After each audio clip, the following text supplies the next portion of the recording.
వారికి ఈ ఆదర్శం స్ఫూర్తినిచ్చేటువంటి అంశం. వారు ఒక గోవుకు ఎటువంటి పవిత్రత కలుగుతున్నదో అటువంటి పవిత్రతని పొందారు ఇవాళ రమేష్ గుప్తా గారు. ఈ స్థలాన్ని ఆయన కూడా ఒక గోవు అయ్యారు. చాలా అద్భుతమైనటువంటి ఈ పుణ్య సమయంలో ఇక్కడికి రావడం నా భాగ్యంగా నేను భావిస్తున్నాను. ఈ వైభవంగా దివ్యమైనటువంటి సంగీతంతో దివ్యమైన సాహిత్యంతో ఈ క్షేత్రం మారుమోగుతూ జగద్గురువులను జగన్మాతను సంకీర్తిస్తూ నిరంతరం ఇలా ఈ క్షేత్రం ధర్మ కార్యక్రమాలను ప్రపంచవ్యాప్తం చేయడానికి ఒక అద్భుత కేంద్రంగా దివ్యాత్మక కేంద్రంగా ఇది కొనసాగాలని కోరుకుంటున్నాను. జై యజ్ఞేశ్వర, జై జై యజ్ఞేశ్వర. జొన్నమిత్రుల వారి ప్రత్యేకత ఏమిటి అంటే తెలుగు అక్షరాలు వాటన్నింటినీ ఏడ్చి కూర్చి ఓ రూపాన్ని చేస్తే సరస్వతి అవుతుంది. కానీ ఏడ్చి కూర్చే పురోహితుడు ఒకడు కావాలి కదా, అవి ఎక్కడో లోపల మరా దగ్గర ఉంటారు. బయట కనిపించేట్టుగా అమ్మవారిని చూపించాలి. అలా చూపించడంలో చాలా విశేషమైనటువంటి పాత్ర. ఆ సరస్వతి అమ్మవారి యొక్క రూపాన్ని అనుగ్రహించగలిగేటువంటి పెద్ద పాత్ర వారిది. చాలా గొప్ప విషయం అది. అలా ఉన్ననూరు గోవు శ్రేష్టమైందంటారు. భాగ్యనగరు గోవు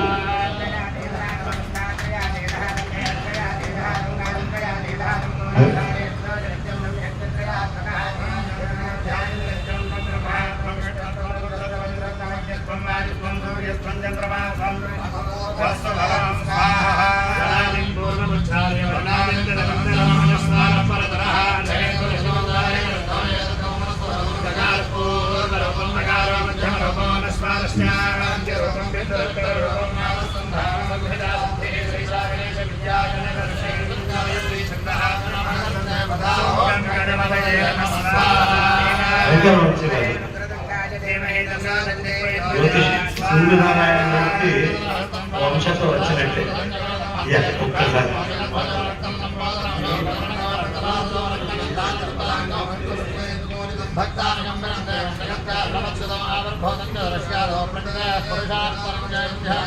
అస్మద్గురుభ్యో నమః. పరమాంస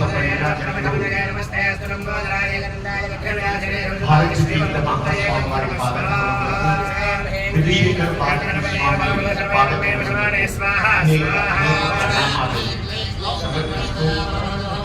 గురుజీలు మా ఆత్మీయులు ప్రజారేశ్వర గారు వారు వైదిక ధర్మం గురించి ఎంతో కృషి చేస్తున్నారు.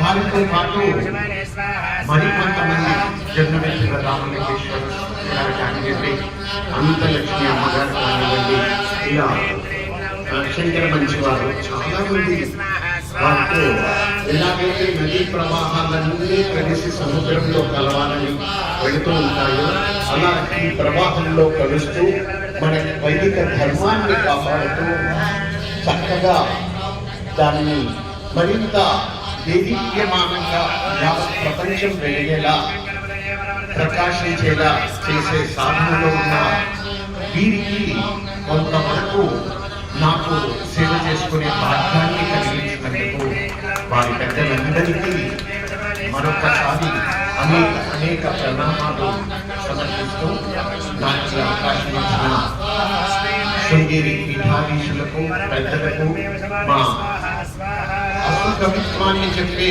ఆనాడు తెనాలి రామలింగం చెప్పారట. ఈరోజు జొన్నగెత్తుల రామలింగం గారు అలాగే అన్ని ఆ రోజు కృష్ణదేవరాయల కాలంలో తెనాలి రామలింగేశ్వరు ఎలా చెప్పారో మా జొన్నగెత్తుల వారు కూడా అంత అద్భుతంగా వారు మన తెలుగును సంస్కృతాన్ని తలపోసి చేసే కవిత్వం మాత్రంగా ఉంటుంది. అది ఈరోజు ఇక్కడ యజ్ఞ ప్రారంభంలో వారు ప్రారంభించడం మాకు అనేక ఆనంద డోలికల్లో ఉంచుకుంటే చెప్పడానికి ఎలాంటి ఇవాళ విశేషం ఏమి అంటే మహాలయ పక్షం ఆరంభమైంది. అందుకనే శ్రావణ బహుళ దశమే ఇది ఆరంభం చేసుకున్నాం. ప్రతి పౌర్ణమికి చండీ యాగం చేయడం పరంపరగా ఒక సంప్రదాయంగా వస్తుంది. అందులో భాగంగా ఇవాళ అద్భుతంగా చండీ యాగం మనం ఇక్కడ నిర్వహించుకుంటూ ఉన్నాం. దాంట్లో మా చెప్పారైతే రండి, అలాగే కొచ్చర్లకోట వారు రవి గారు దంపతులైతేనేంటి, మా రమేష్ గుప్తా గారు శార్వాణి గారు దంపతులైతేనేంటి, బ్రాహ్మణోత్తములు వారి యొక్క పరిపూర్ణమైనటువంటి అనుగ్రహంతో దిగ్విజయంగా చండీ యాగం ఇప్పుడే అగ్నిమథనం చేసి ఆరంభం చేసుకోవడం జరిగింది. సంకల్పం చెప్పుకొని ఇవాళ రమేష్ గుప్తా గారు చాలా హడావుడిగా ఉంది కూడా. వారు ఆరాధ్యంగా పూజించేటటువంటి వారి గురువు గారు శ్రీ చిన్నజీయర్ స్వామి వారి వాళ్ళ దీక్ష చాతుర్మాస్య దీక్షలో పక్షోమై మాస అంటారు. 2 నెలల్ని 4 నెలలుగా భావించి మొత్తించి చేసేవారు మధ్యలో వేసి ఇవాళ వారు చాతుర్మాస్య దీక్ష తీసుకునేటటువంటి సందర్భంలో అక్కడ వారు ప్రెసిడెంట్ అయ్యి అక్కడికి వెళ్లాల్సినటువంటి హడావుడి ఉన్నప్పటికీ ఇటు పితృదేవతల నిమిత్తం ఇటుపక్క గోశాల వీటన్నిటికీ కూడా విశేషమైన ఏర్పాటు చేశారు. అయితే నేను బాగా ధర్మశాస్త్ర గ్రంథాలు తీసుకొని జాగ్రత్తగా పరిశీలించి నేను తెలుసుకున్నటువంటి విషయం, గోశాలని ఎవరు ఏర్పాటు చేస్తారో, గో సంరక్షణ ఎవరు చేస్తారో ఆ గోవు యొక్క వెంట్రుకలు వాడు స్థలమిచ్చి ఏర్పాటు చేసినటువంటి ప్రదేశంలో ఎన్ని వెంట్రుకలు గోవులు అయితే రాలుతాయో అక్షయంగా సంవత్సరాలు బ్రహ్మలోకంలో జీవనం వాళ్ళకి వాళ్ళ పితృలకి ధర్మశాస్త్రం చదివితే నాకు ఆధారపూర్వకంగా అంటే ఎన్ని వెంట్రుకలు రాలి ఈ నేల మీద పడతాయో అన్ని సంవత్సరాలు 21 తరాలు పూర్వము ముందు 2 కలుపుకొని అన్ని తరాల వాళ్ళు స్వర్గాది లోకాలకి అలా చేస్తారు. తర్వాత వాళ్ళు జన్మనెత్తిన భూమి మీదకి వచ్చిన ఇక్కడ ఎన్ని వెంట్రుకలు ప్రదేశంలో పడి ఉన్నాయో అంత అక్షయంగా వాళ్ళకి సంపద లభిస్తుంది అని అద్భుతమైనటువంటి మాట. ఒక్క గో కీర్తనని ఇప్పుడు వారు గానం చేస్తారు.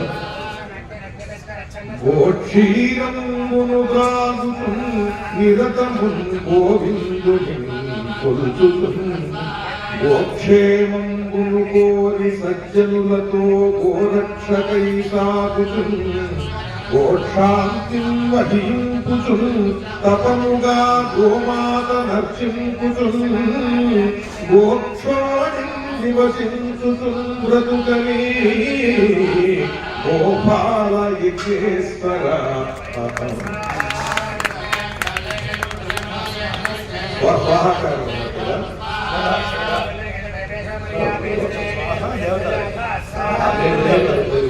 ముందు స్వాహాకారం చేసి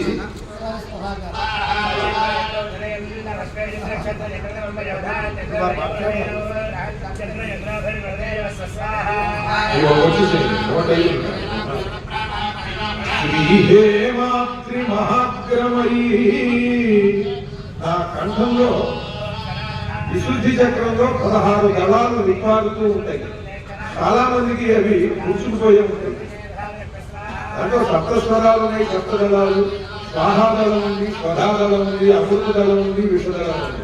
అందుకని దుష్టవాక్కులు మాట్లాడేవాడికి విషదళం బాగా విపారినట్టు, అమృత వాక్కులు మాట్లాడేటువంటి వారికి, జగద్గురువుల వంటి వారికి ఆ అమృత దళం సంపూర్ణంగా వికసించి ఉంటుంది. అటువంటి మహాపురుషుడు.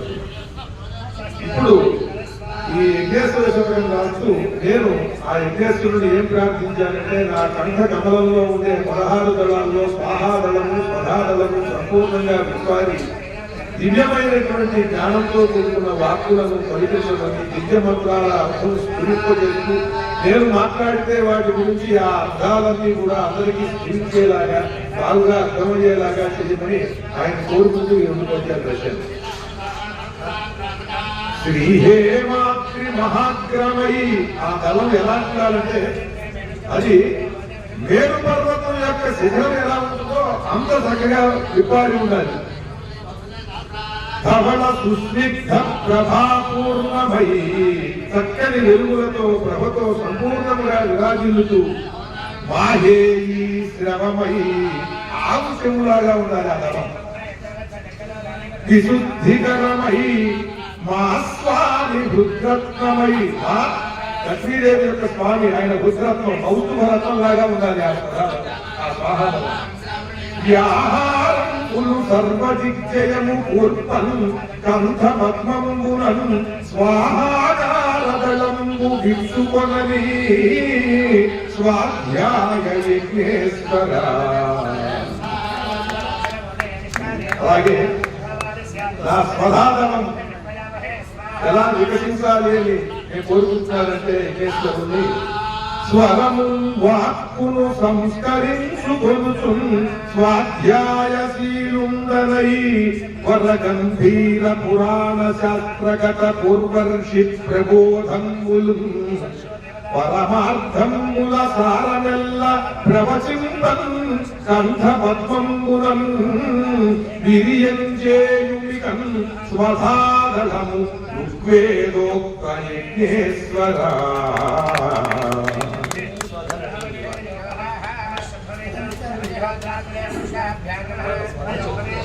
శ్రీ కళ్యాణ కవిత్వ మార్గముల నూరేగి శ్రీ కళ్యాణ కవిత్వ మార్గముల ఊరేగింపగా పుట్టితి మేకవు పుష్యమి జన్మతారగను స్వామి భక్తలోక ప్రజానీకం వెల్ల నుతించు పద్యశతము నీకంకితం విచ్చితిం గైకో అగ్ని సమీక్షతో రస పరీక్షం చేసి యజ్ఞేశ్వర.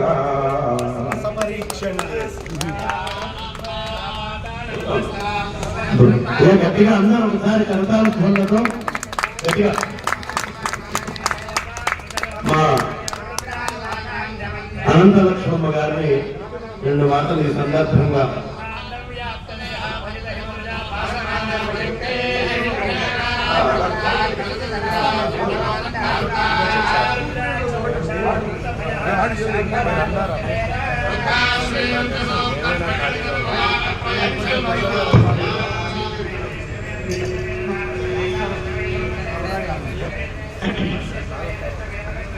ఓం శ్రీ గురుభ్యో నమః.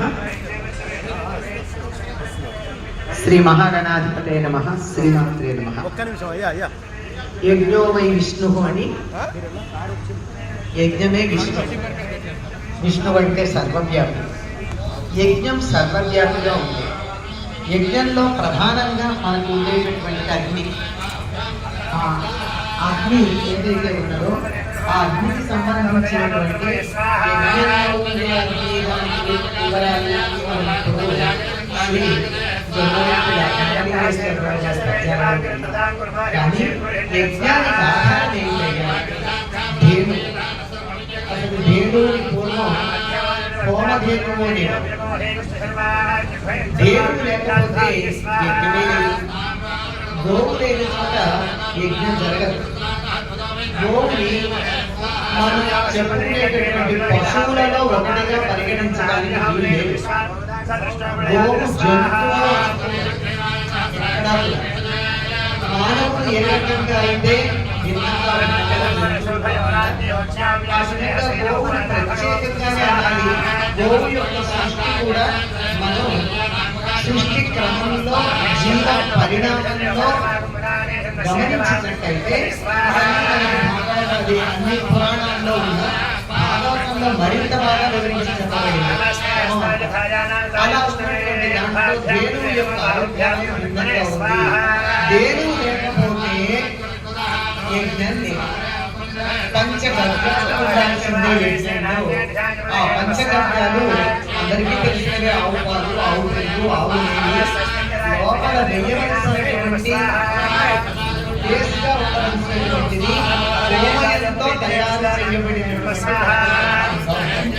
ఆ తర్వాత మిగిలినటువంటి రావి జమ్మి మొదలైన అనేక మద్ది చంద్ర ఇలాంటి ఉత్తరేణి మొదలైనటువంటి అక్క అంటే జిల్లేడు ఇటువంటి సంగతి ఎన్నో ఉన్నా వీటన్నింటికి మౌలికంగా ఉండవలసినటువంటి గోమయంతో తయారు చేసింది. అలాగే గోమయమే కాకుండా దాని యొక్క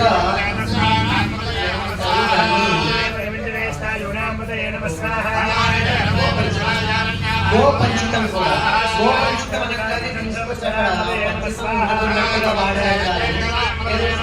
కోసం వాడతారు కానీ దాని ప్రత్యేకమైనటువంటి గోమయాన్ని ఏ విధంగా విడమరణ చేస్తారో అట్లాగే గోపంచకాన్ని కూడా ప్రత్యేకంగా చక్కని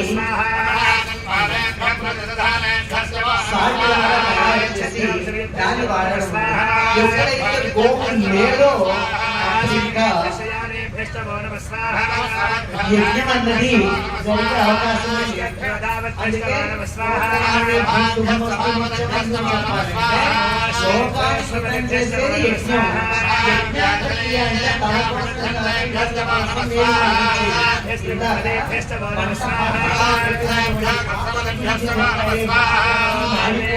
ప్రసాదమందరికీ అందించడానికి ఆ విధంగా అగ్ని ఎదురుగా కూర్చుని మాడిపోతూ హోమం చేస్తారే, ఉద్గాతలు మంత్రం చదువుతారే. ఇవన్నీ చదవడం వల్ల వాళ్ళకేమొస్తుందో తెలుసు కానీ వారందరికీ మేలు కలుగుతుంది. ఈ విధంగా పరార్థక్రియ ఇతరులకు ఉపయోగపడే కానీ ఏం చేసినా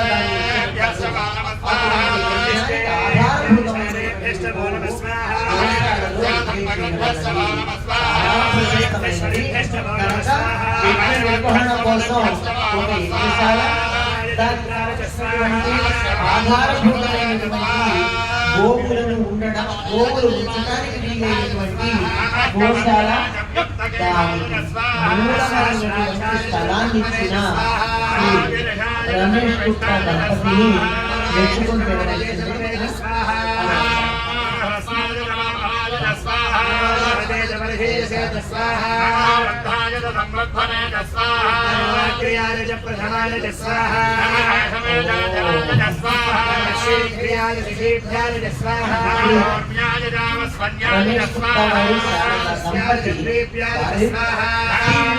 కార్యభారాన్ని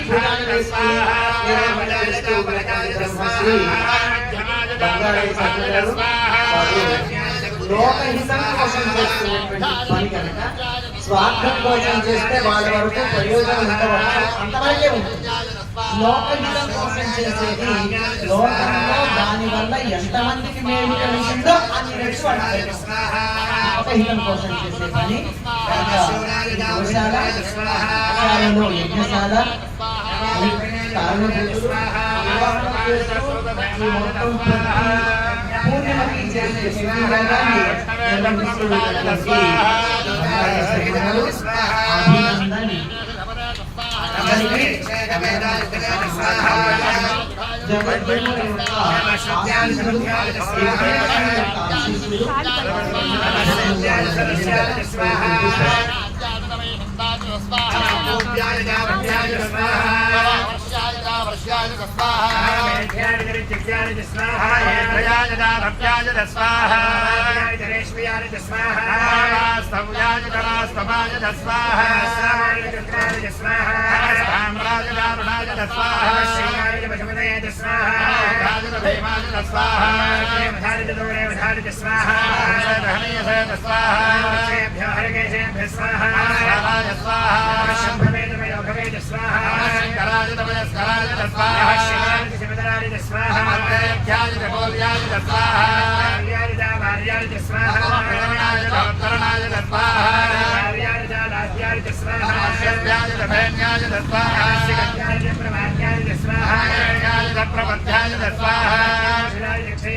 గవాం అంగేషు తిష్టంతి భువనాని చతుర్దశ.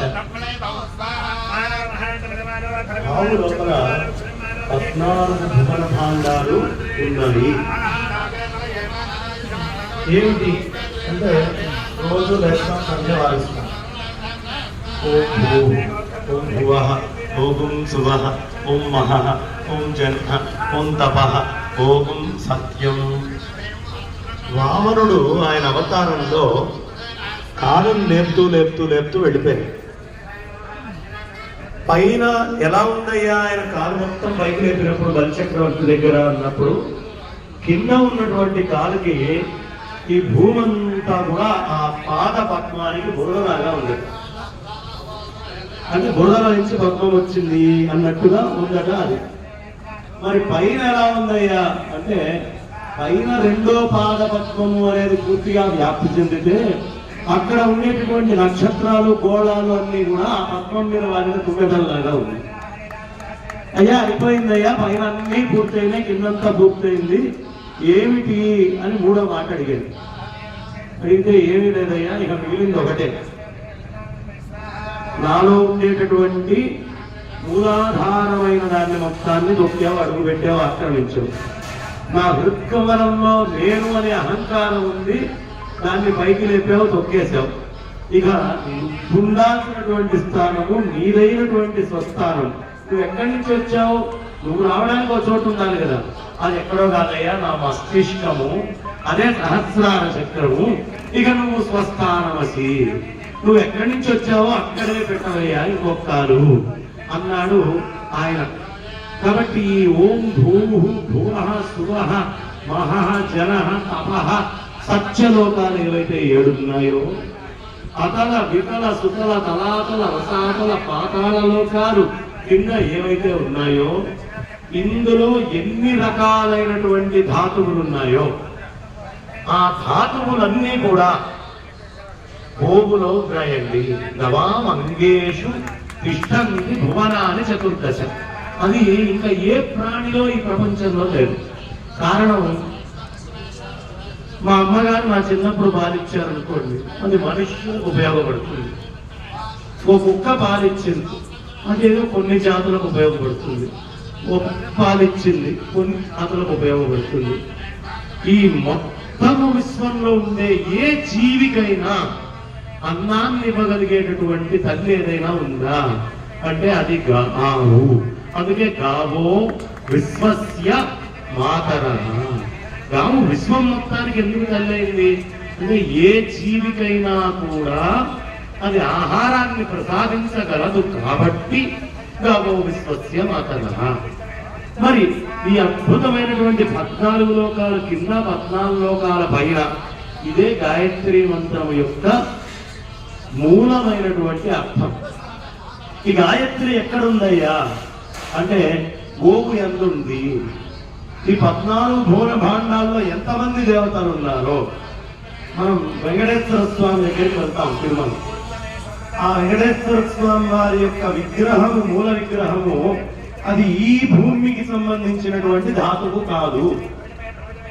ఆ శిల ఎక్కడిది అంటే అయ్యా ఈ భూమి అయితే కాదు, ఈ అలాంటి ధాతువు ఈ భూమి మీద ఇంకొకటి లేదు కాబట్టి నిరంతరము జనాలు అక్కడికి ఈడ్చబడుతున్నారు, గుండబడుతున్నారు, నిల్చోబెట్టబడుతున్నారు, స్వామిని చూడాలనుకుంటున్నారు. ఈ ఒక్క క్షణంలో ఇప్పుడు కనీసం ఒక 1000 మంది వెంకటేశ్వర అని అనుకో ఉంటారు. ఈ క్షణం ఆ ప్రవాహం అయిపోయింది అనుకుంటూనే ఉంటారంటే ఆగకుండా తలుచుకుంటారు. అలాంటి వెంకటేశ్వర స్వామి వారు, ఆయనకి కూడా తల్లి ఎవరైనా, ఆయనే బ్రహ్మాండ నాయకుడు, ఆయనకు కూడా ఓ తల్లి కావాలి కదా. ఆయన లక్ష్మీ అమ్మవారితో గొడవ పెట్టుకొని ఆయన భూమి మీదకి వచ్చి తల్లి ఎక్కడికి వెళ్ళింది వారు వెతుక్కుంటూ ఓ గుట్టలో కూర్చొని ఉన్నప్పుడు ఆయనకి కూడా తల్లి అవడానికి ఈ సృష్టిలో ఎవరికైనా హక్కు ఉంది, అర్హత ఉంది, శక్తి ఉంది అంటే అది ఒక్క గోమాతకి మాత్రమే. అందుకే గావో విశ్వాలన్నీ ఎక్కడున్నాయి? ఆయన ఉదరంలో ఉన్నాయి.